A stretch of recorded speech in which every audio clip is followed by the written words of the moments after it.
Sponsored by Stand Up to All Hate.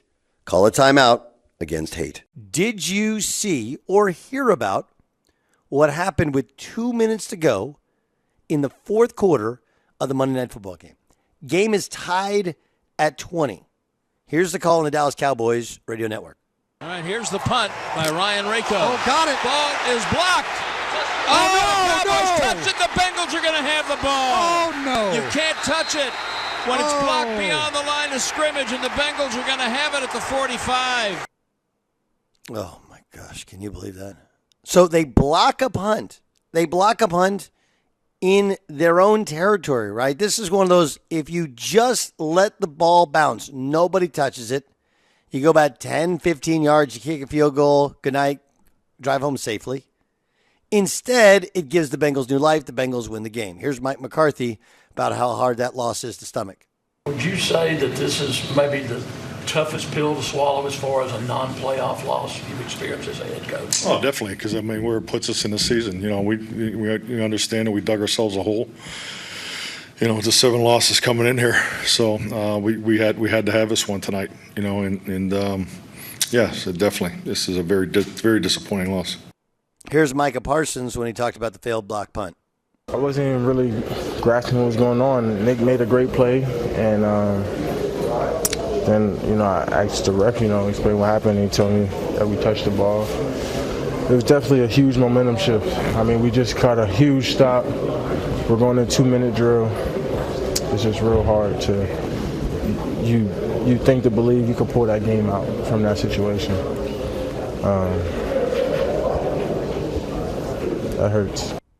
Yeah, it does. By the way, it's not like the Bengals were perfect. Jamar Chase scored a touchdown late instead of sliding or taking a knee at the 1 foot line where he could have, or I guess he could have. Although I thought he caught the ball in the end zone, but okay. Instead of he got into the end zone and scored late, instead of milking the clock, here's Jamar Chase as to why. I was thinking about it, sliding, but I want to score.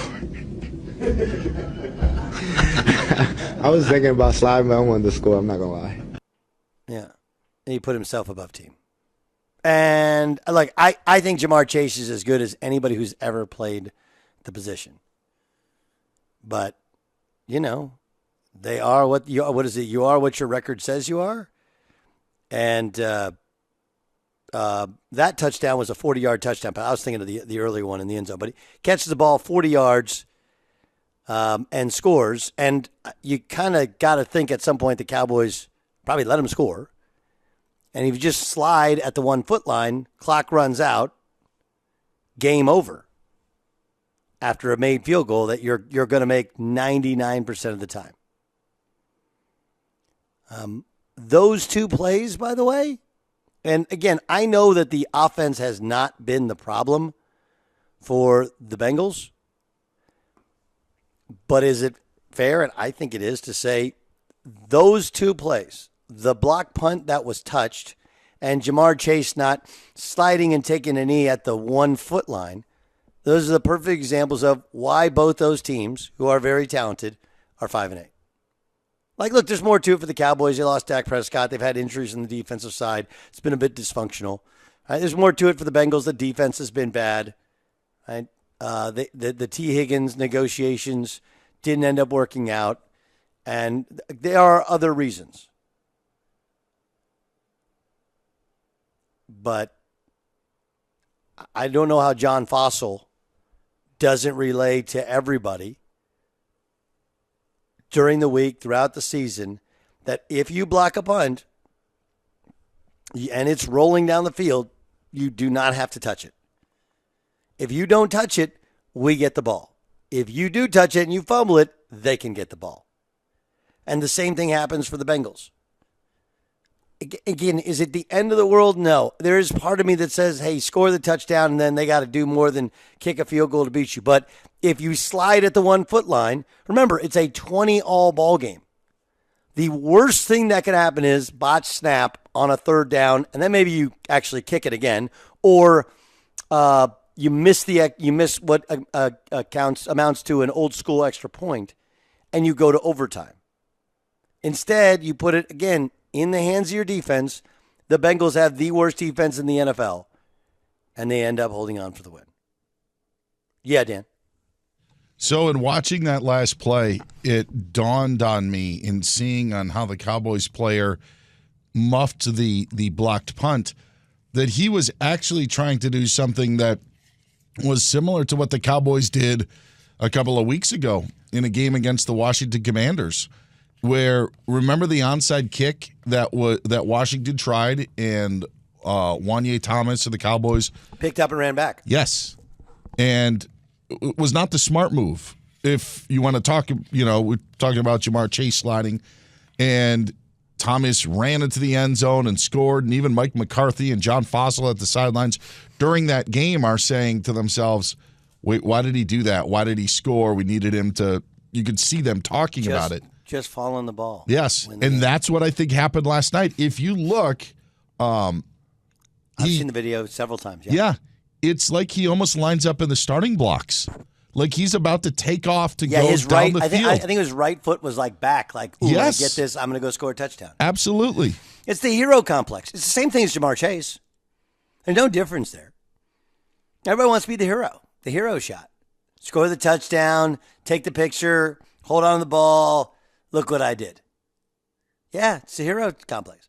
By the way, he didn't block the punt. I would actually have a little bit of understanding for it is if you block the punt, then you chase it down, right? And you pick it up. Like, well, I did the hard work. I blocked the punt. I won the football. Like, I get that. But you're like 20 yards down the field. The other great thing about this, and I don't know if it's great or not, but the guy who botched his block that allowed the blocked punt was the one who recovered the fumble for Cincinnati. That's awesome. Never quit on a play. Right? Yes. Never quit on a play when you block. And look, this is all part of sort of kind of my deal with my own team. We call it win the margins. There's these little things. The big things, the shot goes in, doesn't go in. Like, hey, you can help those percentages based upon how you're playing the shots, who's taking them, where they're taking them, etc. But, games are decided by plays like this. It's a sacrifice of self. They talk about football being the ultimate team game. Those are two guys on each team that ultimately failed their team. Jamar Chase failed his team, even though he's the best player on the football field. I'm not criticizing Jamar Chase in wanting to score a touchdown, and I'm sure there's plenty of fantasy owners who are like, yeah, go score that touchdown. But the right play for that team is to fall down the 1 foot line. Just like for the Cowboys, same thing. We all know what the right thing to do is. It's just hard to do it. Because your ego, fans, your boys, did I mention your ego? They will all tell you, go get that ball, pick it up, run it back for a touchdown. You're the hero. And you have to find a way to separate yourself from that and do the right thing for your team. Yes, Jason Stewart. It was amazing in the moment in real time as we're watching it. And ESPN did a good job of showing us as we're watching it in the moment last night. The slow motion replay of the reaction of John Fossil and then the reaction of Mike McCarthy and then Zach Taylor. Like the look on their faces, they went the entire spectrum of emotions in each of them was great TV. I know they did it on purpose, but seeing those three guys react in slow motion was great TV. Yeah. It was, they did, honestly, that reminded me a little bit of like Fox's baseball games. Fox is known, even in basketball, even in football, for doing more close-ups than everybody else. And I agree with you. Those are, I don't know if it wasn't Monday Night Football, if it gets covered that way, but they did a very good job. And you could feel their emotions watching it on TV. Feel it. Really feel it. Amazing. Oh, what a terrible way to lose a game. You get a blocked punt. Like, how many blocked punts do we think there are in an NFL season? I know. And like, nobody blocks a punt anymore. No, and it was a 4th and 27, and they actually, not that they were pinned back, but they, as you said, they were in their own territory, right, deep in their own territory. So if you're Dallas, you're thinking, set up for a return, because then all we're going to need is 20 yards, and then we'll have Brandon Aubrey come out and kick the field goal. And then they end up blocking it because a guy whiffs on his block, and It's the. Do you guys have the Micah Parsons sound where he says, like, I don't know if he said, I think we're cursed, or I think, like, just, everything's going wrong. Do you have that sound? All right, take a listen to this, and I'll explain why I think we should play it. I'm hurt. Man, I won't wish this on anybody. It seems like we're paying a dude that's not fair.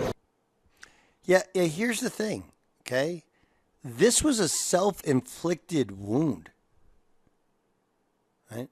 This is a self-inflicted wound. That's, I think, the biggest problem. And again, I think Micah Parsons, no one would argue, he's an awesome player.